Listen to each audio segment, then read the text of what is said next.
Il n'aurait pas fallu attendre pour longtemps pour connaître la date des élections sénatoriales, l'une des plus importantes au Cameroun. Les électeurs sénatoriaux sont convoqués au chef-lieu de chaque département le dimanche 12 mars 2023 à l'effet de procéder à l'élection des sénateurs. C'est la quintessence du décret daté du 13 janvier 2023. Les bureaux de vote seront ouverts dès 8 h et fermés à 18 h selon l'article 2 et signé par le président de la République, Paul Biya. Ce décret présidentiel s'inscrit en droite ligne avec l'article 230 du Code électoral qui stipule que le collège électoral en vue de l'élection des sénateurs est convoqué par le président de la République 45 jours avant la date du scrutin. Alors que plus d'un Camerounais s'interroge sur le véritable rôle joué pendant les 2 dernières législatures par ces 100 personnalités, ce sera bientôt reparti pour un autre mandat de 5 ans à la Chambre haute du Parlement, aux grandes dames. Pour rappel, au dernier scrutin, le Rassemblement démocratique du peuple camerounais avait remporté 63 sièges et le Social Democratic Front seulement 7, soit 2 fois moins que lors de la première législature. Cette élection au suffrage indirect avec un collège électoral composé des membres des conseils municipaux et des conseils régionaux revêt plusieurs enjeux, surtout à cette aube de la présidentielle de 2023. Ceux-ci donneront le temps et par ailleurs devront se battre mains et pieds liés pour faire la volonté de ceux qui les auront élus.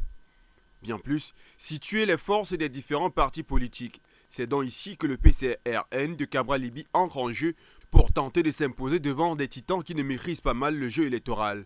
Le SDF, quant à lui, qui a une évolution en dents de scie, luttera pour son maintien, ou à contrario, pourrait regresser. Le MRC de Maurice Kamto, clamé comme leader de l'opposition, n'aura pas de liste, ou du moins ne présentera pas de liste à cette élection, car n'ayant aucun élu. Le Sénat est composé de 100 sénateurs renouvelés intégralement tous les 5 ans.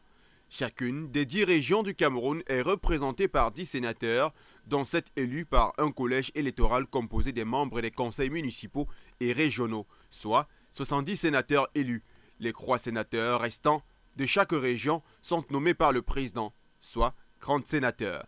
Son rôle, le Sénat représente les collectivités territoriales décentralisées, c'est-à-dire les communes et les régions. Le Sénat se doit pour mission d'adopter les lois, d'adopter les amendements ou de rejeter les textes soumis à son examen.